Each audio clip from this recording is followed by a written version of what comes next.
Imagine your phone buzzes with a canceled plan, and your body um, physically reacts as if a hungry tiger just strolled right into your living room. Yeah, it is a completely baffling experience when it happens to you. Right, like why does a tiny cluster of pixels on a screen trigger this massive life or death biological response? Because you know you are physically safe, right? Right. But your nervous system is just absolutely screaming that you are in mortal danger. Exactly. And that is the paradox we are untangling today. It's a really important one. It is. And I want to start by painting a highly specific, but I think incredibly relatable everyday scenario for you. Okay, set the scene. So imagine an ordinary Tuesday morning. You are standing in your kitchen. The smell of fresh coffee is filling the room, radiating that, warm roasted comfort. The best part of the day, really. Oh, absolutely. Yeah. And the hum of the refrigerator is keeping this steady, quiet rhythm in the background. The morning light is just starting to filter through the blinds, and you're getting ready for work. Sounds peaceful. Right? You feel okay. You feel balanced. You are just a person having a morning, and then your phone buzzes against the cold granite counter. Oh, the dreaded morning vibration. It always, it just shatters that morning peace. It really, really does. Yeah. So you pick it up, and it's a text message from a close friend or maybe your partner, and they are abruptly canceling plans you have had for weeks. Okay, yeah. The excuse is slightly vague, something like, hey, really sorry, I just can't make it tonight. Something came up. Which, I mean, on the surface, it is a completely innocuous event. It's just a minor scheduling conflict. Right. But inside you, instead of a mild pang of disappointment, this massive physiological reaction occurs. I mean, an absolute cascade. Yeah, your body just takes over. Suddenly, there is this sickening drop in your stomach. Your face flushes hot, your hands go slightly numb, maybe the tips of your fingers start to tingle a little bit, and your heart rate just completely spikes. Suddenly pounding in your ears, right? Yes. It feels like you have just stepped off a ledge, not like you just got a text message about dinner. That exact sensation of falling. And a wave of intense, totally disproportionate panic and rage just washes over you. Mm-hmm. And here's the worst part. It doesn't just pass. No, it lingers. It ruins the day. For the rest of the day, your entire baseline is shattered. You're snappy with your coworkers. You literally spill your coffee because your hands are still carrying the subtle tremor. You can't focus on anything. You cannot focus on your emails at all. And underneath all of this erratic behavior, you feel this profound sense of being entirely isolated. Just completely alone in it. You are sitting at your desk wondering, why do I overreact like this? Why does my life feel like this continuous exhausting cycle of blown-up relationships and overwhelming stress? And that internal question that, why am I like this, is almost universally followed by a really heavy, suffocating dose of shame. Oh, the shame is huge. Because you look around the office, and everyone else seems to handle canceled plans just fine. They just text back, no problem, let's reschedule. Right, they just move on with their Tuesday. Exactly. But for you, your world just temporarily ended, and you feel entirely broken for reacting that way. Okay, so let's unpack this. Because our mission for this audio exploration today is to figure out exactly what is happening in that kitchen and in that office later in the day. We really need to look at the mechanics of it. We do. We are going to uncover why our bodies and our minds sometimes completely betray us with these massive, uncontrollable reactions. And more importantly, how to heal the invisible childhood wounds that actually drive them. Yes, because it turns out this isn't just about being, like, moody or sensitive. Not at all. And that is the first and most critical paradigm shift we need to make today. Okay, what is it? What you are describing in that kitchen is a profoundly physical, biological event. It is not a personality flaw. That's a huge relief to hear. It really is. It's not a conscious behavioral choice, and it's Right. certainly not you being dramatic. What is happening in that moment is a neurological injury being violently triggered. A neurological injury. Yes, we call this neurological dysregulation. Neurological dysregulation. The term sounds very clinical, almost sterile. But the lived experience of it is pure chaos. It is absolute inner chaos. And to understand why it happens, we have to look backward at human development. Okay, back to childhood. Right. Early chronic stress. And by that, I am referring to childhood experiences like emotional neglect, the physical absence of caregivers, a highly critical home environment, or, outright abuse. It actually alters the way the physical brain develops. Wait, so you mean it changes the actual hardware of the brain, not just the software? Precisely. The hardware itself is wired differently. When a child is chronically stressed, their developing nervous system is forced to adapt in order to survive what it perceives as a dangerous or unsupportive environment. So it's basically doing its job to keep them alive. Exactly. It becomes hypervigilant. It becomes hardwired to detect threats everywhere because missing a threat in a dangerous home could mean disaster. But surely as we grow up and leave that house, the brain, it realizes it's safe now, right? That is the tragic part. It Yeah. doesn't. It doesn't. No. The baseline state of the nervous system permanently shifts unless it is actively rehabilitated. Wow. A healthy, regulated nervous system has elasticity.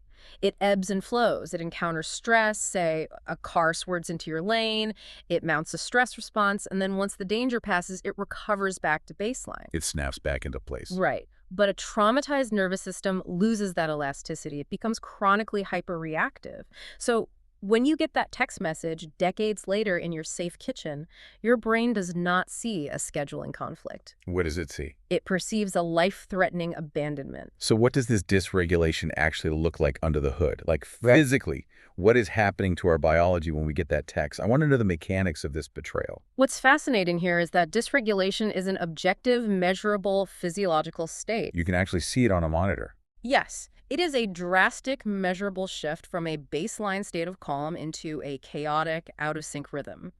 For instance, if we hooked you up to a biometric monitor during that text message incident, the very first thing we would see is your heart rate variability plummet. Okay, I hear that term thrown around a lot in fitness circles, heart rate variability or HRV.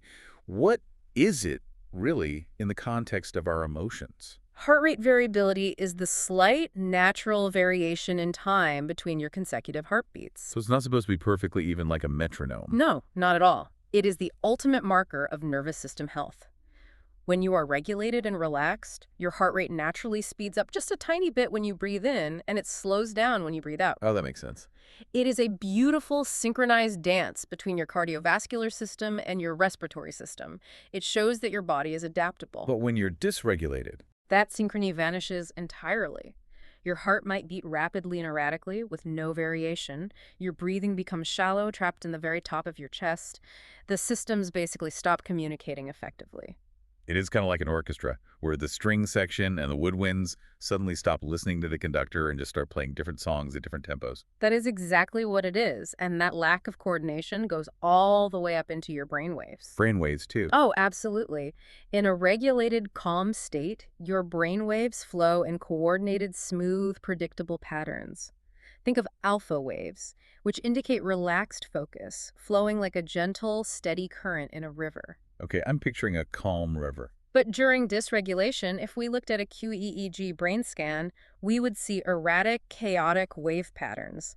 We see spikes in high beta waves, which are associated with extreme anxiety and panic. So the gentle river turns into turbulent, destructive rapids. Perce- Here's where it gets really interesting to me. When those rapids hit, it's not just the electrical waves that change, right? The different physical structures of the brain literally change how they function. Like power gets rerouted. Yes, the routing of metabolic energy shifts entirely. Deep inside the brain is the amygdala, which acts as your brain's alarm center. The panic button. Exactly. When that text message comes in, the amygdala lights up like a siren. It becomes incredibly hypersensitized. It immediately signals for the release of stress hormones like adrenaline and cortisol. And while it's doing that, what happens to the rest of the brain? Well, here is the crucial mechanism. While this emotional, survival-focused part of your brain is on overdrive, pulling in all the energy and blood flow, the prefrontal cortex, the part of your brain right behind your forehead responsible for logic, reasoning, impulse control, and emotional regulation, essentially goes dim. It goes completely offline. It shuts down. You know, it makes me think of an analogy. It is like a home's electrical breaker box. Okay, I like that. When a massive power surge hits, which in this case is the emotional trigger of the text message, the breaker physically flips to prevent the house from catching on fire. That's a great way to look at it. So in the brain, the amygdala detects a threat and literally cuts power to the prefrontal cortex, the logical brain, forcing all the electrical energy into basic primal survival mode. That is a brilliant way to conceptualize it. The logical brain hasn't disappeared, but the breaker has flipped, the power is cut, you cannot access it, you are biologically compromised in that moment. So when people say, just calm down and think about this rationally, They are giving impossible advice Completely impossible. because the rational equipment is completely powered down. Exactly. The reasoning part of your brain cannot talk the emotional part of your brain out of its reality because the reasoning part is starved of energy. Okay, but this raises a terrifying prospect. What's that? If this is hardwired into our brains from childhood, if the actual structure of our nervous system was altered while we were growing up and our breaker box is faulty, are we just permanently broken? That is a huge fear for a lot of people. I mean, are we doomed to have the power cut on us every time someone cancels a dinner for the rest of our lives? That is the fear that haunts almost anyone dealing with chronic trauma. But the answer is a definitive no. Oh, thank goodness. You are not broken, you are injured. And just like physical injuries, neurological injuries can be rehabilitated. Through neuroplasticity, right? Yes, the brain possesses neuroplasticity, the incredible lifelong ability to form new neural connections and literally rewire its own structure. That's amazing. It is. But before we even get to the rehabilitation process, we have to pause and respect the hidden, exhausting physical toll this takes on a person's everyday life. Because dysregulation goes way, way beyond just getting upset over a text message. Oh, absolutely. Living in a state where your breaker is constantly flipping, where you are just flooded with adrenaline on a random Tuesday, has to erode the physical body. It is incredibly depleting. People living with chronic dysregulation often suffer from a host of unexplained physical symptoms. We are talking about chronic, debilitating migraines, severe gastrointestinal issues because the gut and the brain are intimately connected via the vagus nerve. Oh, right, the gut-brain connection. Yes, and a pervasive, heavy sense of brain fog where your thoughts feel like they are moving through thick molasses, chronic fatigue that no amount of sleep, no amount of caffeine seems to touch. I've actually heard people describe moments where their nervous system is so fried, so dysregulated, that they lose the ability to focus on the most mundane, simple tasks. Oh, definitely. Like sitting down to read a single paragraph in a book and their eyes just skate over the same sentence 10 times without absorbing a single concept. Or consider the classic example, navigating a grocery store aisle. Yes, the grocery store is a notorious battleground. Yeah.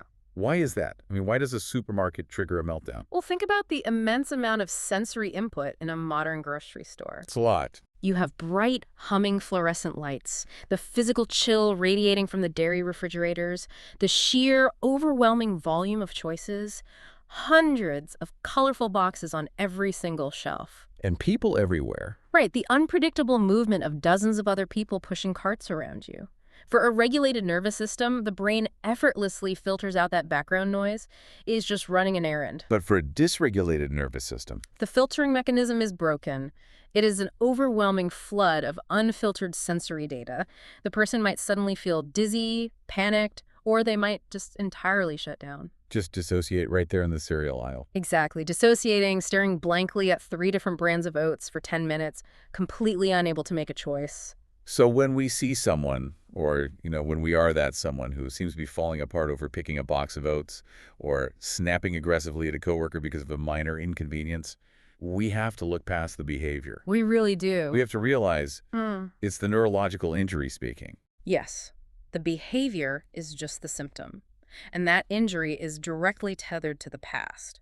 It is tethered to the invisible baggage we carry with us every single day. Which brings us to a transition we need to make here.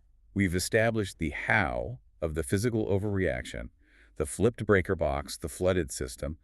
Now we need to explore the why. The emotional fuel. Right. Yeah. If neurological dysregulation is the physical mechanism, the emotional fuel that powers that massive surge comes from our past. It comes from specific, unhealed attachment wounds. Yes, it does. And to understand this, we really have to talk about the concept of the inner child. Now, I know the term inner child carries a lot of baggage for some people. It really does. For a lot of people, it sounds like a psychological cliche. It sounds like something printed on a dusty motivational poster in a 1990s therapy office. Yeah, I'll admit, it can sound a bit woo-woo. A bit like we're going to hold hands and sing songs to ourselves on a rug. Right, but we need to strip away that New Age gloss entirely.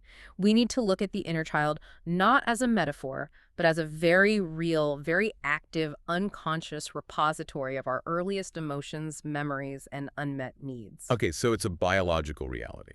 It is. You see, before a child has the cognitive ability to process events with logic and complex language, which requires a developed prefrontal cortex, they process everything through pure emotion and visceral bodily sensation. Because they don't have the words yet. Exactly. And those early intense emotional experiences don't just evaporate as we age, they are stored deep in the subcortical areas of the brain. The inner child is essentially the neurobiological echo of the person you were when you were most vulnerable, living inside your adult body. So when our emotional and physical needs weren't met back then, those specific deficits didn't just disappear, they left distinct, permanent emotional scars. Scars that still bleed, we call these attachment wounds. And the source materials point to 5 primary types of attachment wounds that shape how we view ourselves and how we navigate the adult world. And what are those 5? They are abandonment, rejection, humiliation, betrayal, and injustice. Each of these 5 wounds leaves a highly unique imprint on our adult behavior. I want to spend significant time unpacking every single one of these because I guarantee that anyone listening to this right now is going to recognize themselves or someone they love in at least one of these profiles. Absolutely. Let's start with the big one. The wound of abandonment. Abandonment is profound. It most often stems from parents who are physically absent, perhaps due to divorce, death, or just working constantly. Right. Or perhaps they were physically present in the house, but entirely emotionally unavailable. They were sitting on the couch, but miles away. Staring at a screen or just zoned out. Exactly. The young child internalizes a devastating lesson. They learn that they are alone in a dangerous, overwhelming world. This creates a deep, terrifying emotional void. And how does that look when they grow up? In adulthood, this wound manifests as an intense, almost suffocating dependency on others and a paralyzing, irrational fear of being left alone. Wow. So that perfectly explains the visceral reaction to the text message in the kitchen. It does. If you carry a deep abandonment wound, a canceled dinner isn't just an irritating change of schedule. To your subcortical inner child, it is undeniable proof that you are being left behind to die. That is precisely how the emotional brain interprets it. It is not an inconvenience. It is a survival threat. Okay, what about the wound of rejection? How does that differ from abandonment? Because they sound similar. They do, but they're distinct. Abandonment is about a lack of presence, an absence. Rejection is about an active pushing away. Oh, an act of pushing away. Right. A child experiences the wound of rejection when they are made to feel that who they fundamentally are is simply not acceptable, not wanted, or not good enough. Like being criticized for just being themselves. Yes. Maybe they were constantly compared unfavorably to a sibling. Maybe they were told their interests were stupid. They internalize a core belief. I am inherently unworthy of love. That is a devastating burden to carry into adulthood. How does that show up in someone's daily life? In adulthood, the wound of rejection often leads to 2 extreme, polar opposite coping mechanisms. Which are? One is extreme people-pleasing.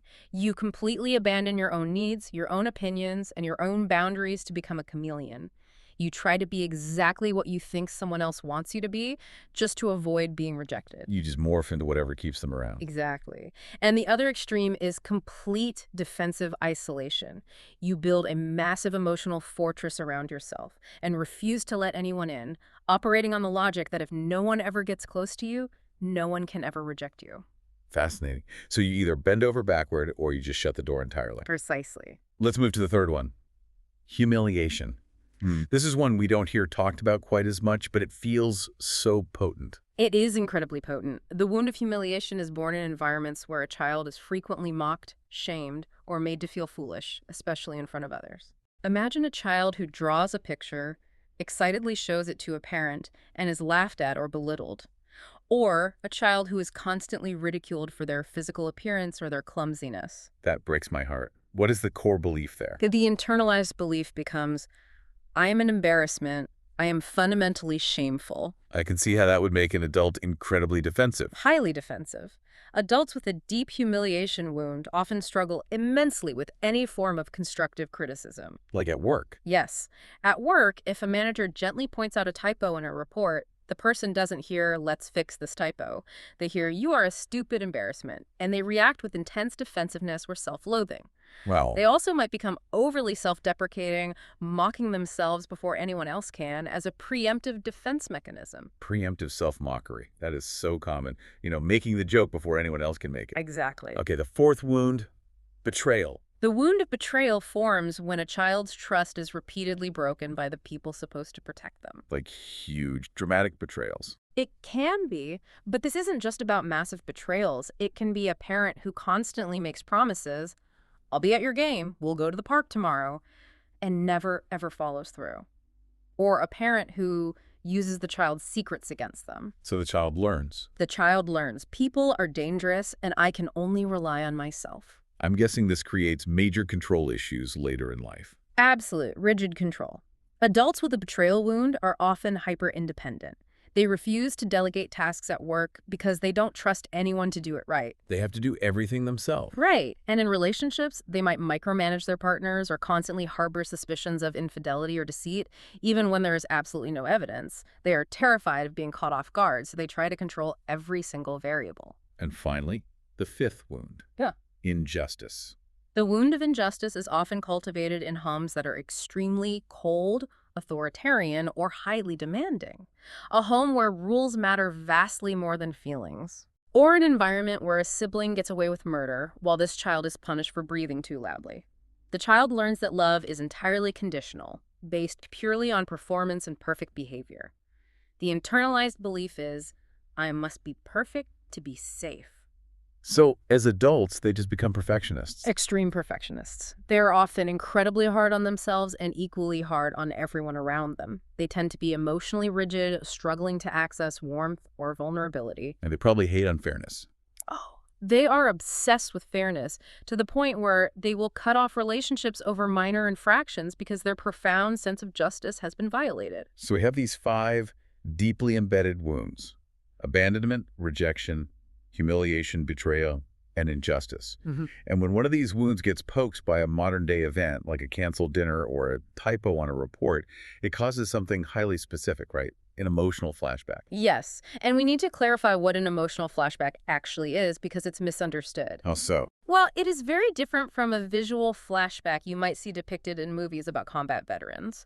You don't necessarily see a cinematic visual replay of a specific childhood memory. So you're not hallucinating being 5 years old. No, not at all. Instead, you are suddenly violently hijacked by the exact emotional terror you felt as a helpless child. You feel the crushing shame, the desperate panic, the suffocating despair with the exact same physiological intensity you felt when you were 5 years old. Wow. And these sources mention a very specific, intense type of this flashback called an abandonment melange. That phrase paints such a grim picture. What exactly is a melange in this context? The abandonment melange is a particularly brutal, agonizing emotional cocktail. It is a toxic, swirling mixture of rage, grief, despair, and intense primal fear. All at once. All at once. It happens when a present-day trigger forces you to relive the primal terror of being a helpless, abandoned infant. When a baby is left alone, they don't just feel sad. They feel they're going to die. Because they literally can't survive alone. Exactly. That is the melange. You feel completely cast out of humanity.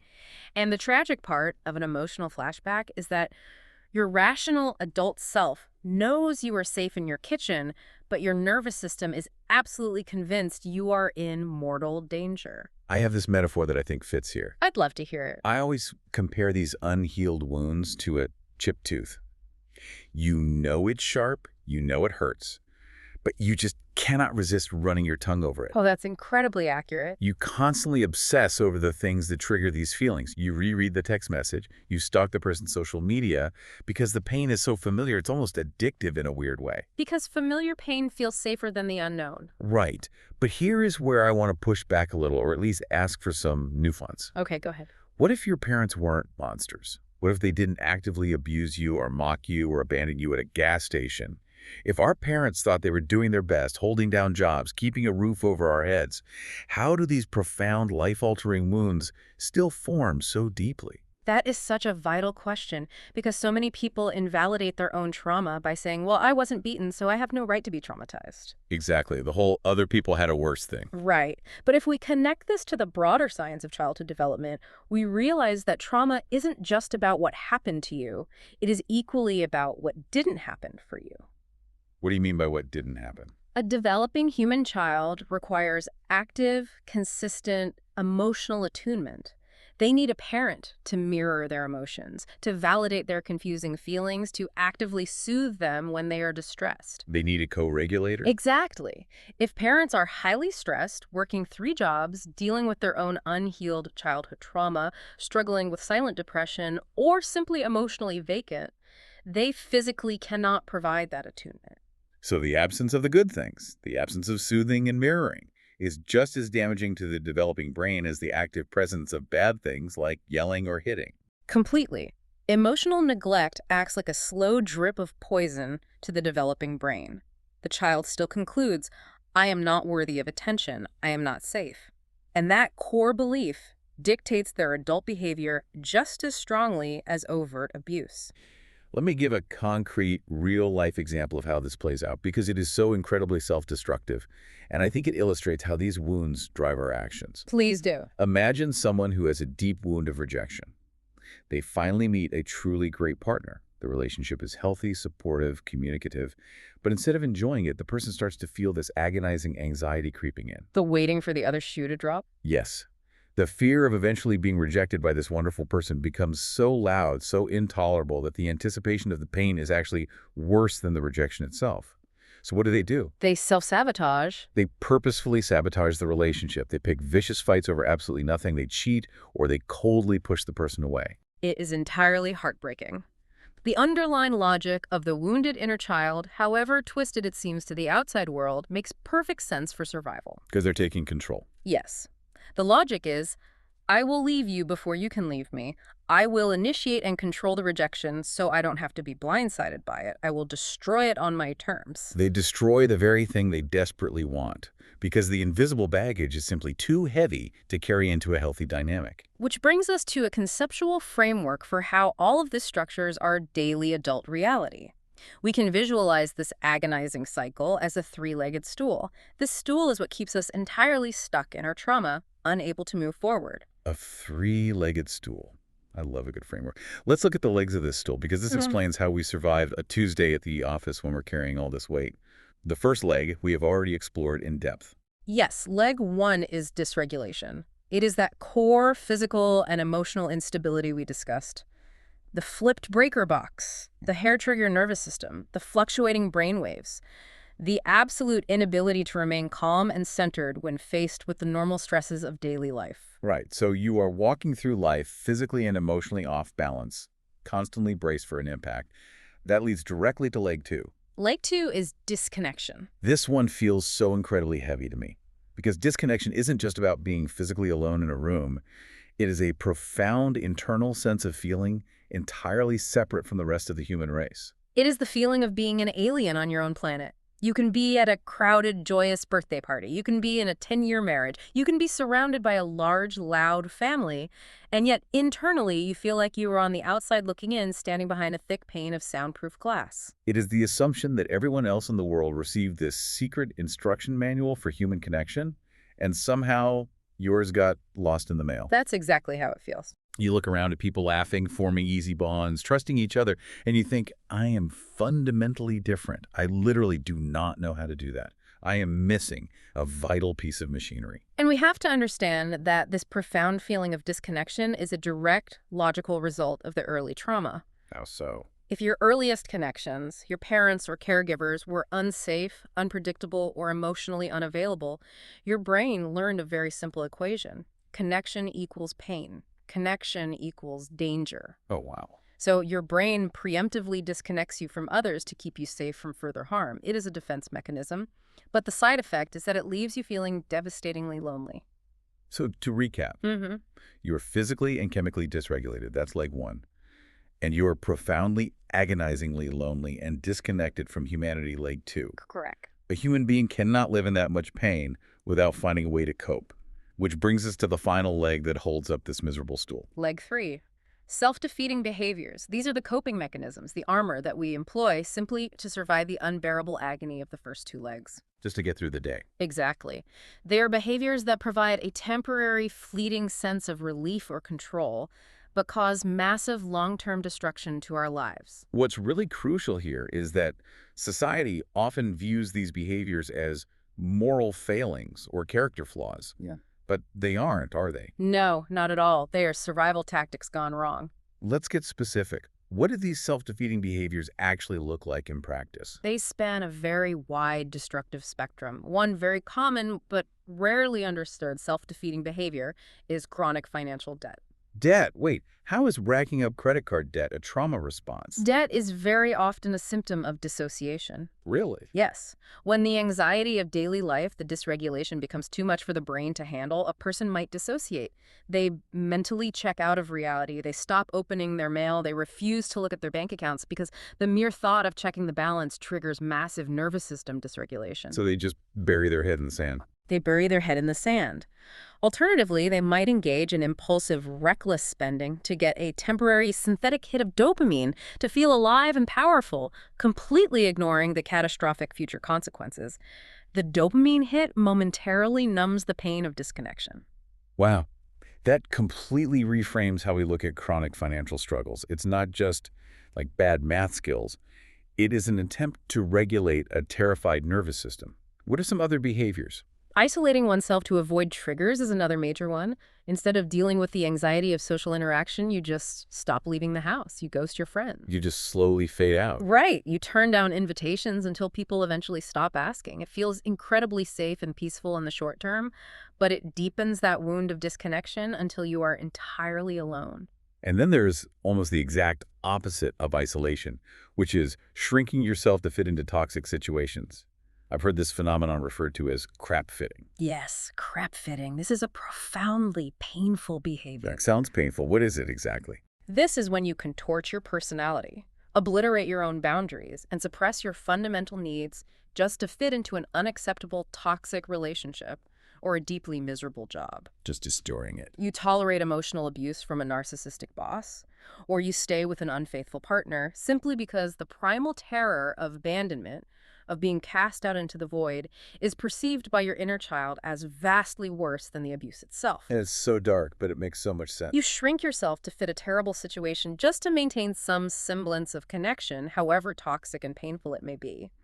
The known misery feels safer than the unknown void. So let's look at the totality of this. It sounds like a terrible, inescapable, closed loop. It very much is a loop. We feel disconnected, leg 2. So we engage in self-defeating behaviors like impulsive spending, isolating, or crap fitting, leg 3. Those behaviors inevitably create massive chaos and stress in our lives, which only makes us more neurologically dysregulated, leg 1. And the dysregulation makes us act erratically. Which alienates healthy people, making us feel even more disconnected. It is a perpetual motion machine of suffering. So how on earth do we break the stool? To break the stool, we have to challenge a very widely held, deeply entrenched societal belief about how healing works. Oh, what belief is that? For decades, the conventional wisdom, the gold standard of modern psychology, has been that to heal trauma, you have to talk about it endlessly. You have to go into a therapist's office week after week, dig up the most painful, repressed memories, analyze your parents' every failure, and rehash the narrative of your suffering over and over again. Right, talking it out. That is the fundamental basis of talk therapy. But there is a trap here, which explains why so many people spend years trying to heal, analyzing their past in therapy every single week, and yet they still feel awful. Sometimes they actually report feeling worse than when they started. They feel worse. Because of the neurological trap of traditional, purely verbal processing, we have to remember how the brain works. Trauma is not just stored as a narrative in the logical mind. It is stored as a visceral, physiological memory in the subcortical emotional brain and in the physical tissues of the body. So it's literally in your body. Yes. When you sit in a comfortable chair and verbally rehash traumatic events, your logical brain, your prefrontal cortex, knows you are safe in a therapist's office. But your emotional brain, the amygdala, does not understand English. It only understands threat. Wait, so the brain's alarm system gets tricked into thinking the threat is happening right now just because you were talking about it? Absolutely. When you vividly recount the trauma, your brain cannot tell the difference between a memory and a current event. It instantly triggers the hypothalamic pituitary adrenal axis, commonly known as the HPA axis. Okay, let's break down the HPA axis because we need to understand the mechanics of this trap. How does this cascade actually happen? Think of it as a biological domino effect. The hypothalamus is the radar station in your brain. When you talk about the trauma, the radar detects a threat. Okay, radar is pinging. It immediately sends a chemical text message to the pituitary gland, which acts as the dispatcher. The pituitary gland then sounds the alarm to the adrenal glands, which are sitting right on top of your kidneys. The boots on the ground. Exactly. The adrenal glands instantly flood your bloodstream with stress hormones, massive amounts of cortisol and adrenaline. Your heart rate spikes, your breathing gets shallow, your muscles tense. You are physically thrown right back into dysregulation, sitting right there on the therapist's couch. So endlessly talking about the people who hurt us is exactly like repeatedly picking a massive scab and expecting it to stop bleeding. Yeah. Every time you talk about it, you rip the scab off, you bleed out a little more, and the wound never actually has the opportunity to close and heal. That is a perfect, visceral metaphor. By purely talking about it, you aren't healing the dysregulation, you are actually practicing it. Practicing dysregulation, that's a terrifying thought. You are strengthening the neural pathways of panic and fear. No matter how much intellectual cognitive insight you gain about why your mother was cold or why your father left, that intellectual insight is completely powerless to talk your subcortical emotional brain out of its physiological panic. Okay, I have to push back here. Sure. Are you saying that all therapy is bad, that talking is completely useless? Because that flies in the face of everything we are taught. I am not saying therapy is bad, and I'm certainly not saying that understanding your story has no value. But what the source material strongly suggests is that purely verbal processing of subcortical trauma is highly inefficient and often re-traumatizing if the nervous system is not regulated first. Oh, I see. You can't start with the talking. Right. You cannot talk a flipped breaker box into turning back on. You have to reset the system. Okay, so if understanding the past doesn't fix the nervous system in the present, how do we actually reset the system? How do we stop the breaker from flipping? What is the actual practical way out of this? We have to bypass the endless storytelling and work directly, physically, on calming the nervous system. And the materials we are analyzing provide a very specific, highly accessible, highly practical tool for this. I am all ears. It is a simple two-part daily routine that shifts the focus entirely away from analyzing the past and places it squarely on regulating the body in the present moment. I want to break this down meticulously because this is the actionable part. This is the exit strategy from the closed loop. It is a daily practice consisting of two distinct steps. Part 1, the dump. What exactly is the dump? The dump is an exercise in physically externalizing the chaotic surface noise of your brain. You take a cheap scratch pad, and the word cheap is vitally important here. It should not be a beautiful, expensive, leather-bound journal that makes you feel like you have to write something profound or poetic. Right. A fancy journal creates performance anxiety. You just need a cheap, ugly, yellow legal pad from the grocery store. Exactly. You take a pen, and you write down every single fear and every single resentment that is currently circling in your mind. Wait, just fear and resentment? What about sadness or jealousy or guilt? For the purpose of this specific regulatory exercise, we categorize all the mental trash into two primary buckets. Anxious, forward-looking thoughts go into the fear bucket. Angry, backward-looking thoughts go into the resentment bucket. Okay, simple categories. Very simple, and the goal here is absolutely not to analyze them. You are not trying to trace your fear of your boss back to your fear of your father. You are not crafting a narrative. You are simply mechanically acknowledging the mental trash. So you literally just write bullet points.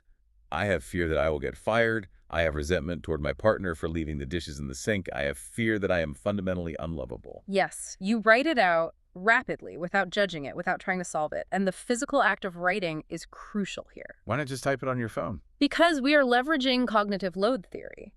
By taking the thoughts out of your swirling mind and physically putting them onto paper, you are physically offloading working memory from your prefrontal cortex. You are reducing the cognitive load. Making space in the brain. Furthermore, the tactile somatic sensation of the scratch of the pen on the cheap paper, moving the thoughts down your arm and trapping them on a physical object outside of your body, signals to your brain that the threat is now externalized. And once they are out on the paper, you symbolically release them. Some people might say a small prayer asking for them to be removed. Some simply take a deep breath and acknowledge they are letting them go. Yes. And then comes the best, most satisfying part. You physically destroy the paper, you shred it to pieces, you crumple it up, you throw it in the trash, you do not keep it. You do not look back at it tomorrow. Because you do not need to carry yesterday's trash with you into today. Now, the dump is incredibly effective at clearing the immediate chaotic surface noise, But it is only half the equation. It's the other half. If you stop there, the system hasn't truly reset. It must be immediately followed by part two, the rest. The rest, which entails 20 minutes of restful meditation immediately following the writing. Yeah. Now, I have to be honest, and I know I'm speaking for a lot of listeners here. What's the hesitation? Scribbling on a Lidl pad and sitting still for 20 minutes cures decades of complex childhood trauma. That sounds wildly oversimplified compared to years of intensive therapy. How does sitting still actually fix the hardware? It is entirely fair to be skeptical because it sounds too simple. But the neurobiology behind it is profound. The synergy between these two parts, the dump and the rest, is where the actual physiological healing happens. Okay, explain the synergy. Many people with severe childhood trauma find traditional meditation absolutely impossible. When they sit down and close their eyes, the chaotic thoughts are so loud, the inner critic is so vicious that they feel like they're going crazy. They end up more dysregulated than when they started. Which is exactly why the dump is absolutely required before the rest. Exactly. The writing acts as a snowplow. It clears away the immediate panic, the acute anger, creating a temporary quiet clearing in your mind. It is like sweeping the floor of a really messy room so you finally have a clean spot to sit down. Precisely. And then you sit in that clearing. You close your eyes, you let your shoulders physically drop away from your ears, and you allow your mind to finally, truly rest in silence for 20 minutes. Just breathing. Just breathing. We have to be clear. This is not about achieving some mystical, higher state of enlightenment. You are not trying to levitate. You are simply providing deep, profound neurological rest to a severely injured nervous system. And what is happening biologically during those 20 minutes of silence? You are actively stimulating the vagus nerve, which is the superhighway of the parasympathetic nervous system, the rest and digest system. Okay. By sitting still and breathing, you are forcing a parasympathetic override. You're manually turning the breaker box back on. Yes, this is the exact window when the heart rate variability begins to synchronize again. This is when the chaotic beta brain waves smooth out into calm alpha waves. The cortisol slowly drains from your bloodstream. You are giving your nervous system the daily physical therapy it requires to slowly, day by day, rebuild a permanent baseline of calm. It sounds simple, but I imagine the consistency is the hard part. But the impact of doing this every single day, mechanically clearing the trash and forcing the system into deep rest, allows you to actually step out of chronic survival mode. And once you have established a little bit of that regulated calm, once your prefrontal cortex is back online, then you can actually start doing the interpersonal and psychological work. Right, because the physical regulation makes the psychological healing possible. Which brings us to a fascinating, somewhat confronting concept, the mirror. Ah, yes. The mirror is a powerful, paradigm-shifting psychological concept. It suggests that what triggers us the most intensely in other people is almost always a direct reflection of an unhealed, shadowy, repressed part of ourselves. Okay, that is a very tough pill to swallow. You're telling me that the coworker who drives me absolutely crazy because they're so arrogant and controlling is actually holding up a mirror to me. How is their bad behavior my problem? If we connect this to the psychological mechanism of projection, the picture becomes clear. The parts of ourselves that we were taught to hate, fear, or suppress in childhood, the parts we repressed to survive, we subconsciously project onto others. So we push it outward. Right. For example, if you grew up in a home where being assertive or expressing your needs was punished or labeled as bad, you violently repressed your own assertiveness. You buried it in the shadow. Now, as an adult, when you see a coworker being highly assertive or even arrogant and controlling, it triggers massive disproportionate resentment in you. Because they're doing the thing I'm not allowed to do. Exactly. So- Not just because their behavior is annoying, but because they are freely displaying a trait that you have actively banned within your own psyche. So they are inadvertently showing me the ghost of my own repressed emotions. They are acting out the exact thing I am terrified to do. Precisely. The people who agitate us the most deeply, the ones who get under our skin and make us truly dysregulated, are often our greatest teachers. They point a massive glowing arrow directly to where our own unhealed wounds live. Wow. If you find yourself having a massive dysregulated reaction to someone's behavior, instead of immediately blaming them and obsessing over how awful they are, the real work is to pause, regulate your nervous system, and ask, what part of my inner child is feeling threatened right now? What is this person reflecting in me that I refuse to look at? It's like walking through life looking into a funhouse mirror. Our harsh inner critic, born from our childhood trauma, distorts our reflection. We look at the world, we look at other people, we look at ourselves, And we think we are seeing objective reality. We think we are seeing the truth. But we aren't. No, we're not. We are just seeing our own trauma reflected back at us in these terrifying, distorted, monstrous shapes.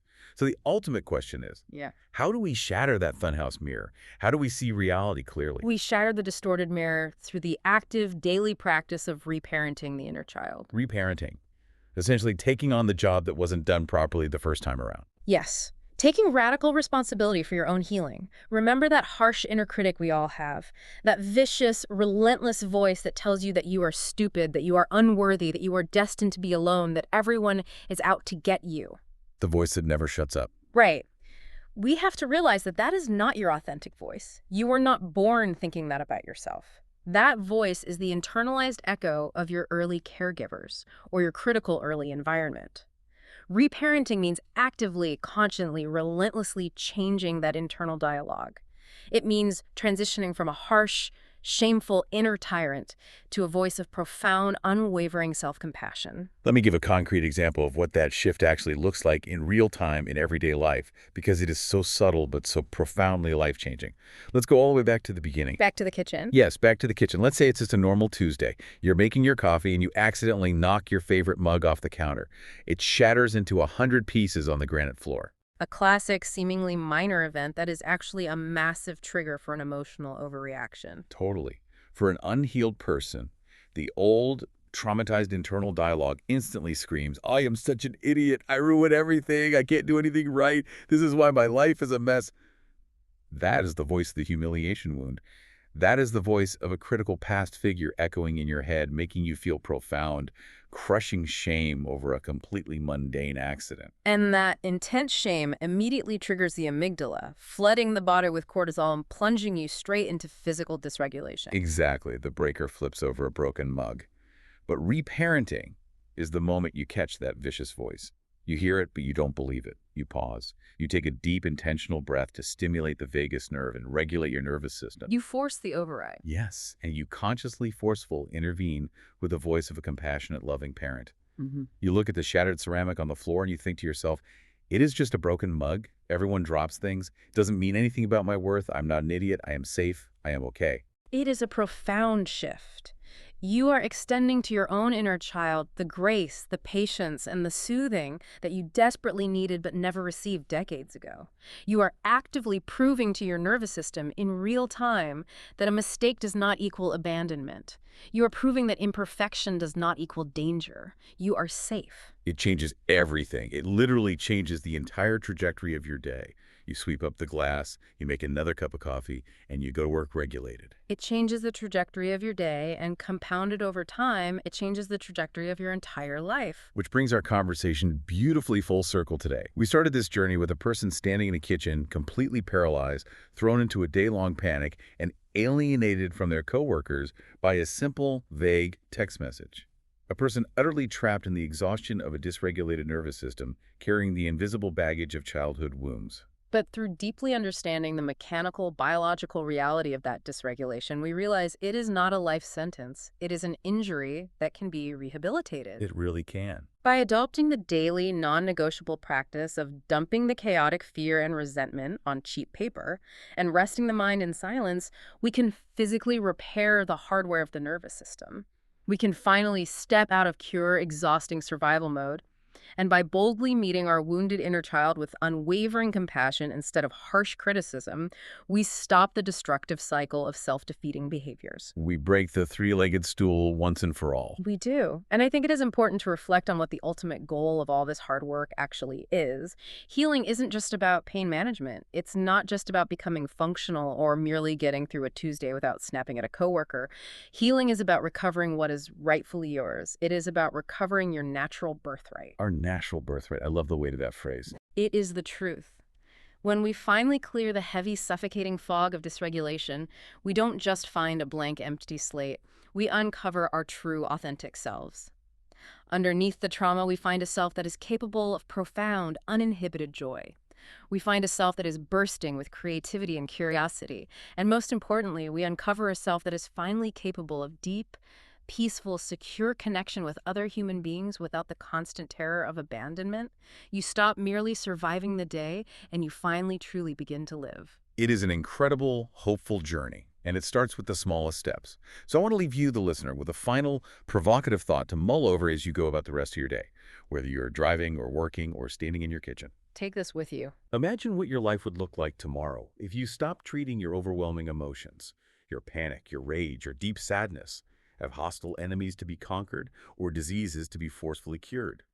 What if, starting right now, you treated those intense feelings as a scared, vulnerable, younger version of yourself, just waiting for you to finally pull up a chair, sit down beside them, and truly listen? What would they say to you right now?